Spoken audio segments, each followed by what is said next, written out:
आप सभी का बहुत बहुत स्वागत है हमारी इस वीडियो में। रोजगार विद अंकित सर RWA की जो हिंदी की सीरीज चलाई हमने, UPSI, यूपी पुलिस और हमारी स्पेशल यूपी के लिए खास बात होने वाली है। SSC GD के लिए भी ये बहुत महत्वपूर्ण होने वाली है।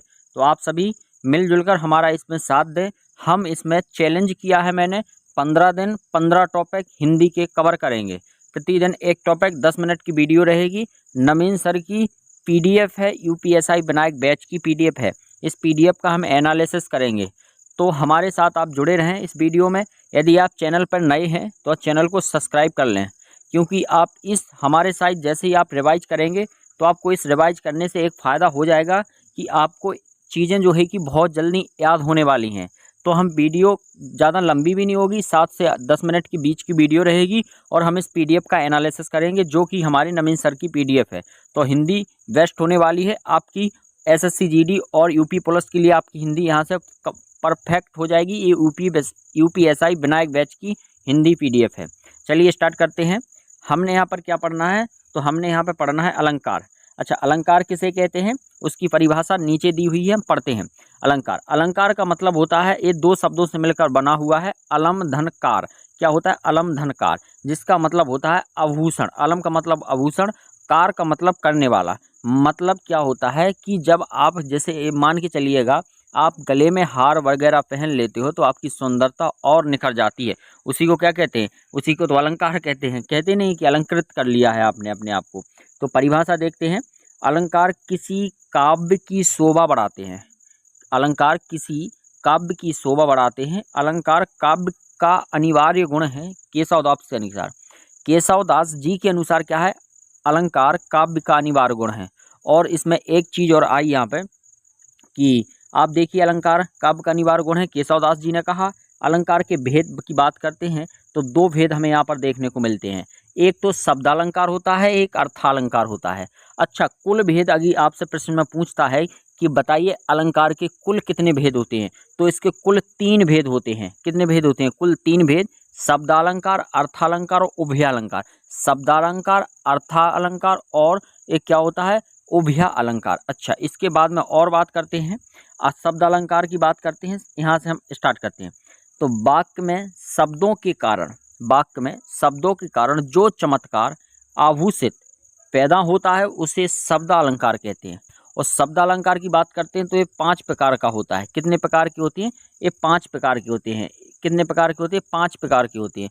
चलिए, 5 प्रकार के कौन कौन से होते हैं? तो आप बोलोगे, एक अनुप्रास अलंकार होता है, यमक अलंकार होता है, श्लेष अलंकार होता है, वक्रोक्ति अलंकार होता है और वीप्सा अलंकार होता है। इतने प्रकार के अलंकार होते हैं।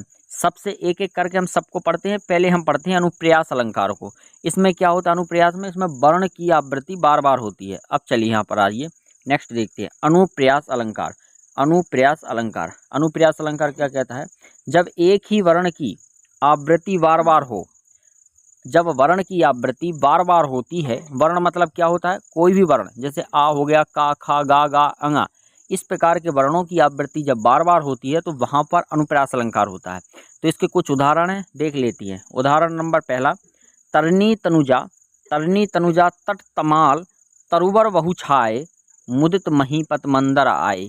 यहाँ पर देखिए, ता वर्ण की आवृत्ति बार बार हुई है। इसमें ता वर्ण है जो, उसकी आवृत्ति जो है कि यहाँ पे देखो बार बार हुई है। तो हमें देख लेना है, जिस वर्ण की आवृत्ति यदि बार बार होती है तो वहाँ पर अनुप्रास अलंकार हो जाता है। तो यहाँ पर ता वर्ण की आवृत्ति बार बार हुई है। अच्छा, यहाँ पर किसकी हुई है? तो यहाँ पे माँ वर्ण की आवृत्ति बार बार हुई है, देखिए, है ना, माँ की। यहाँ पे सा की बार बार हुई है, सेवक सचिव सुमंत बुलाए, है ना। तो यहाँ पे सास जो वर्ण है उसकी आवृत्ति बार बार हुई है। यहाँ पर देखिए, चारू चंद्र की चंचल किरणें खेल रही जलथल में, रघुपति राघव राजा राम। यहाँ पर रा शब्द की जो है कि रा वर्ण की आवृत्ति बार बार हुई है। इसमें चरर मरर खुल गए अरर, मतलब यहाँ पे चा वर्ण की आवृत्ति बार बार हुई है। एक होता है कि चंदू के चाचा ने चांदी की चमची से चंदू की चाची को छटनी चटाई। तो इसमें जो है कि चा शब्द की वर्ण आवृत्ति बार बार हुई है। तो यहाँ पर हमारा क्या हो जाएगा? अनुप्रास अलंकार हो जाएगा। राइट, नेक्स्ट बात करते हैं। नेक्स्ट बात करते हैं, इसके भेद की बात करते हैं। अनुप्रास अलंकार के भेद, ये 2 प्रकार से बनते हैं, 5 भेद इसके होते हैं। पहला होता है वर्ण के अनुसार, दूसरा होता है शब्द के अनुसार। वर्ण के अनुसार देखिए कितने भेद हो जाते हैं, तो वर्ण के अनुसार इसके 4 भेद होते हैं। 4 कौन कौन से होते हैं? तो यहाँ पर होता है एक छेकानुप्रयास अलंकार। क्या होता है? एक छेकानुप्रयास अलंकार होता है, एक छेकानु होता है, श्रुत्यानुप्रयास होता है, वृत्त्यानुप्रयास होता है, अंत्यानुप्रयास होता है। शब्द के अनुसार होता है एक लाटानुप्रयास। अब मेरी बात सुनिए, छेकानुप्रयास का मतलब क्या होता है? जब कोई वर्ण या वर्ण हो वो 2 बार आना चाहिए, 2 बार आना चाहिए, या छिक कर आए या बार बार आए, तो वहाँ पर क्या हो जाता है? छेकानुप्रयास अलंकार हो जाता है।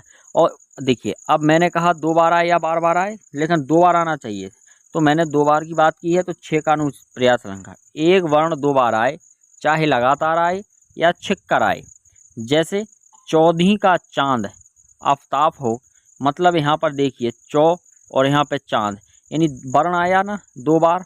अच्छा, रीजी देखो 2 बार आ गया है, लगातार आ रहा है। बचन विनीत मधुबर रघुबर के, तो यहाँ पर देखिए आप, जो कानन कठिन भयंकर भारी, यहाँ पर देखिए आप, चोरी चोरी दिल तेरा चुराएंगे, मतलब यहाँ पर चोरी चोरी जो वर्ण है वो 2 बार आया है। अब वो कैसे आया है? वो लगातार आया है, छिक कर आया, तो वहाँ पर छेकानुप्रयास हो जाएगा। इसके बाद बात करते हैं श्रुत्यानुप्रयास अलंकार की। किसकी बात करते हैं? श्रुत्यानुप्रयास अलंकार की। ऐसे शब्द जिनका उच्चारण स्थान एक हो, मतलब एक ही उच्चारण स्थान होना चाहिए। जैसे दंतव्य स्थल से कितने बोले जाते हैं? दिनांतता, ये दिनांत डूबते। देखो दिनांत कहाँ से बोला जाता है? दंतक से बोला जाएगा। ता दिन दान दीन धन धानी, मतलब दान दंतक से बोला जा रहा है। इसके बाद में बात करते हैं नेक्स्ट की, जिसे कहते हैं वृत्त्यानुप्रयास। तो वृत्त्यानुप्रयास की बात करते हैं कि अनुप्रयास अलंकार के सभी उदाहरण वृत्त्यानुप्रयास के होते हैं। यहाँ पर देखिए अनुप्रयास अलंकार के सभी उदाहरण वृत्त्यानुप्रयास के होते हैं। जैसे धीरे धीरे से मेरी जिंदगी में आना, ठंडे ठंडे पानी से नहाना चाहिए, मतलब यहाँ पर जो धीरे धीरे 2 वर्ण है ना वो बार बार आ रहा है, तो यहाँ पर अनुप्रयास अलंकार के सभी उदाहरण वृत्त्यानुप्रयास के हो जाते हैं। नेक्स्ट बात करते हैं जिसे कहते हैं अंतनुप्रयास अलंकार। अंत में इसमें तुक बनती है। लगा दी किसने आकर राग, कहाँ था तू संशय के नाग, पवन तनय संकट हरण, मंगल मूर्ति रूप, राम लखन सीता सहित हृदय बसों सुरभु, मतलब लास्ट में तुक बन जाती है, भूप भूप आ जाएगी, हूप हूप आ जाएगी, इस प्रकार का, तो वो अंत्यानुप्रयास हो जाता है। नेक्स्ट बात करते हैं, आप इसका स्क्रीनशॉट भी ले सकते हैं। नेक्स्ट बात करते हैं लाटानुप्रयास अलंकार की।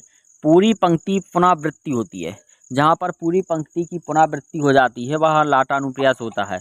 उसे रोको मत, उसे रोको जाने मत दो, उसे रोको मत जाने दो, मतलब यहाँ पे पूरी पंक्ति रिपीट हो चुकी है। मांगी नाव ना केवट आना, मांगी नाव ना केवट आना, मतलब यहाँ पर दोनों बार ही जो पुनरावृत्ति हुई है पूरे शब्द की, पूरी पंक्ति की, वहाँ पर क्या हो जाता है? लाटानुप्रयास। लाटानुप्रयास से आप समझ सकते हैं, याद कर सकते हैं, लौटना, लाटानु मतलब लौटना, यानी पूरी पंक्ति एक बार लौट कर आएगी, उसे लाटानुप्रयास अलंकार कहेंगे। ठीक है, नेक्स्ट की बात करते हैं यमक अलंकार। किसकी बात करते हैं? यमक अलंकार की बात करते हैं। चलिए यमक अलंकार की बात करते हैं। तो यमक अलंकार क्या होते हैं? यहाँ पर 2 समान शब्द आएंगे लेकिन उनके अर्थ अलग अलग होंगे। यमक अलंकार कहता है कि 2 समान शब्द होंगे लेकिन उनके अर्थ अलग अलग होंगे। जैसे उदाहरण, काली घटा का घमंड घटा। काली घटा का मतलब होता है बादल, और यहाँ पे घटा का मतलब कम होना, है ना। तो घमंड का मतलब यहाँ पर देखो उसने अर्थ बदल दिया है, घमंड का मतलब कम होना। नेक्स्ट बात करते हैं, तो कनक कनक कनक कनक ते 100 गुनी मादकता अधिकाय। यहाँ पर कनक का मतलब सोना से है और यहाँ कनक का मतलब धतूरा से है ना। तो दोनों शब्द एक हैं लेकिन उनके अर्थ जो है कि अलग अलग हैं, राइट। इसके बाद बात करते हैं, उदाहरणों की बात करते हैं। जे 3 बेर खाती थी ते 3 बेर खाती है। यहाँ पर जो बेर है उसका अर्थ बदल चुका है, यहाँ पर बेर मतलब फल और यहाँ पर बेर मतलब बार। नेक्स्ट बात करते हैं, सारंग ले सारंग चली। सारंग का मतलब धड़ा होता है, सारंग का मतलब सुंदरी होता है। 5वां उसका उदाहरण है, सजना है मुझे सजना के लिए, मतलब सजावट, और यहाँ पर प्रीतम। सजना मतलब सजावट होती है, उसी सजना के लिए सजना है, मतलब सजना यहाँ पर अर्थ बदल देगा और सजना मतलब पति हो जाता है, राइट। नेक्स्ट बात करते हैं, जेते तुम तारे तेते नभ में तारे हैं। तारे का मतलब होता है पार उतारना और तारे का मतलब होता है नक्षत्र। तो इस प्रकार का हमने यहाँ पर जो अनुप्रास अलंकार और यमक अलंकार दो अलंकार हमने पूर्ण रूप से कर चुके हैं। आप लोग इस पीडीएफ का हम शुरू से ओपन कर देते हैं, तो आप स्क्रीनशॉट ले लेना, कोई दिक्कत नहीं है। देखिए परिभाषा इसका स्क्रीनशॉट मार लीजिएगा आप, यमक अलंकार से लेकर यहाँ का स्क्रीनशॉट मार लीजिएगा, अनुप्रास अलंकार यहाँ से स्क्रीनशॉट मार लीजिएगा, और आप यहाँ का स्क्रीनशॉट मार सकते हैं, यहाँ का स्क्रीनशॉट मार सकते हैं, यहाँ का स्क्रीनशॉट मार सकते हैं। यमक अलंकार का स्क्रीनशॉट मार लीजिएगा आप यहाँ पर। देखिए तो आप यदि आपको वीडियो अच्छी लगी है तो आप पहले तो जाकर चैनल को सब्सक्राइब करो। हमने यहाँ पर जो चैलेंज रखा है उस चैलेंज में हम देखो मिनी चैलेंज करेंगे, और यहाँ पर हम हिंदी के 33 टॉपिक कंप्लीट करेंगे पीडीएफ के थ्रू। और ये पीडीएफ किसकी है? नवीन शर्मा RWA वालों की है, RWA वालों की है। और हम इसका एनालिसिस करेंगे। क्या करेंगे? हम इसका एनालिसिस करेंगे। आप हमारे साथ बने रहें। यूपी प्लस तक इतनी ही पीडीएफ काफ़ी है। आप इसका फिर इसके बाद में प्रैक्टिस लगाते लेना, तो आपका कंप्लीट यूपी प्लस, आपका SSC GD UP plus UPSI हो जाएगा, क्योंकि ये पीडीएफ ही UPSI विनायक बैच की है। तो कोई दिक्कत वाली बात होने वाली यहाँ पर नहीं है। आप लोग सपोर्ट करना, चैनल को सब्सक्राइब करना, मन लगता है तो हम पीडीएफ इस पर अपलोड करते रहेंगे। प्रतिदिन हमारा 15 दिन का जो मिनी चैलेंजिंग है हम उसको कंप्लीट करेंगे, और 34 टॉपिक हम हिंदी के कवर करने वाले हैं। तो चलिए वीडियो में आप अभी यहीं तक, मिलते हैं किसी नई वीडियो में नए सेशन के साथ। जब तक के लिए जय हिंद, जय भारत, धन्यवाद।